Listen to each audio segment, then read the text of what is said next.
రైతు సోదరుల స్వాగతం. తెలంగాణ ఆంధ్రప్రదేశ్ రైతు సోదరులకి ఒక జల వివాదం గురించి వివరించాల్సిన అవసరం ఉంది. కృష్ణానది జల వివాదం ముఖ్యంగా రెండు రాష్ట్రాల విభజన జరిగిన తర్వాత పీక్ స్థాయికి చేరాయి. విభజన జరగక ముందు ఆంధ్ర వాళ్ళంతా మా నిధులు, నీళ్లు, నియామకాలు శుభ్రంగా ఆంధ్ర వాళ్ళంతా గాజేస్తూ ఉన్నారు. ఏ కార్యాలయానికి వెళ్ళా మొత్తం ఆంధ్ర వాళ్ళే ఉన్నారు. తెలంగాణకి తీరని అన్యాయం చేశారు.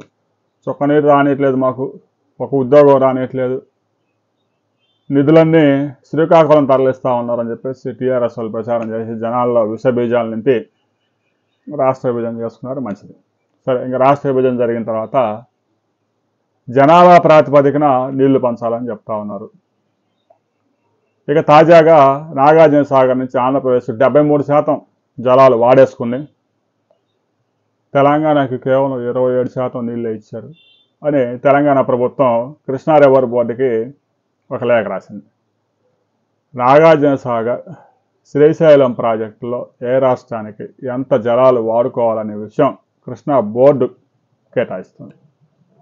శ్రీశైలంలో పెద్ద ఎత్తున జల విద్యుత్ ఉత్పత్తి చేసి ఆ నీరంతా నాగార్జున సాగర్కు వదిలింది ఎవరు, అది మాత్రం చెప్పరు.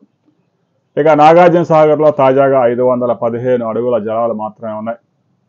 ఇంకొక 3 అడుగులు తగ్గితే హైదరాబాద్కి తాగునీరు సరఫరా బంద్. మోటార్లు పెట్టుకొని తోడి మరలా అక్కడి నుంచి మోటార్లు పెట్టి హైదరాబాద్కి ఏప్రిల్, మే, జూన్ మాసాలకి సరఫరా చేయాల్సి ఉంటుంది. నాగార్జున సాగర్లో మరలా జలాలు రావాలి అంటే ఆగస్టు తర్వాతనే. ఏదో కొద్ది సమయాల్లో మాత్రం జూన్లో వాటర్ వస్తాయి. ఎందుకంటే పైన ఆలమట్టి నుంచి డ్యాములన్నీ నిండితే కనుక నాగార్జున సాగర్కి నీరు, కనీసం శ్రీశైలానికి వస్తే నాగార్జున సాగర్కి రిలీజ్ చేయడానికి ఉంటుంది. కానీ ఆ పైన దాదాపుగా 300 టీఎంసీల నీరు కర్ణాటకలో నిర్మించిన ప్రాజెక్టులన్నీ నిండితేనే కదా ఆంధ్రప్రదేశ్కి వచ్చేది. అలాంటి పరిస్థితుల్లో తాజాగా నాగార్జున సాగర్లో ఉన్న నీటిలో 17 టీఎంసీలు తెలంగాణకి కేటాయించాలి. రాబోయే 3 నెలలకి తెలంగాణ 5 కోట్ల మంది ప్రజలకి తాగునీరు సరఫరా చేసేందుకు 17 టీఎంసీలు తాగునీటికి కేటాయించాలి. ఇప్పటికే ఆంధ్రప్రదేశ్ ప్రభుత్వం తీవ్ర అన్యాయం చేసింది, 73% జలాలు వాడుకుందని చెప్తాను. నాగార్జున సాగర్లో ఇప్పటికే ఆ సాగర్ ఆపరేషన్స్ మొత్తం కృష్ణా బోర్డు పరిధిలోకి వెళ్ళిపోయాయి. అయితే కొంతమంది ఆంధ్ర ఇంజనీర్లు, కొంతమంది తెలంగాణ వాళ్ళు పనిచేస్తున్నారు. 13వ గేటు దాకా నాది, 13వ గేటు నుంచి 26వ గేటు దాకా నీది అని ఊరకు పంచుకున్నా ఇష్టం వచ్చినట్టు ఎవరు ఇష్టం వచ్చినట్టు వాళ్ళ గేట్లు ఎత్తడానికి లేదు. ఏ రాష్ట్రానికి ఆ రాష్ట్రానికి కేటాయించిన జలాలు ఉన్నాయి. కృష్ణా జలాలు ఏ రాష్ట్రానికి ఎంత కేటాయింపులు అనేది స్పష్టంగా ఉన్నాయి. ఆ కేటాయింపుల ప్రకారం కృష్ణా రివర్ బోర్డు నీటిని విడుదల చేస్తూ ఉంది. రాబోయే రోజుల్లో ఈ జల వివాదాలు మరింత రగిలే అవకాశం ఉంది. జలాలు ఎప్పుడైనా షార్టేజ్ వచ్చినప్పుడే వివాదాలు వదులుతాయి.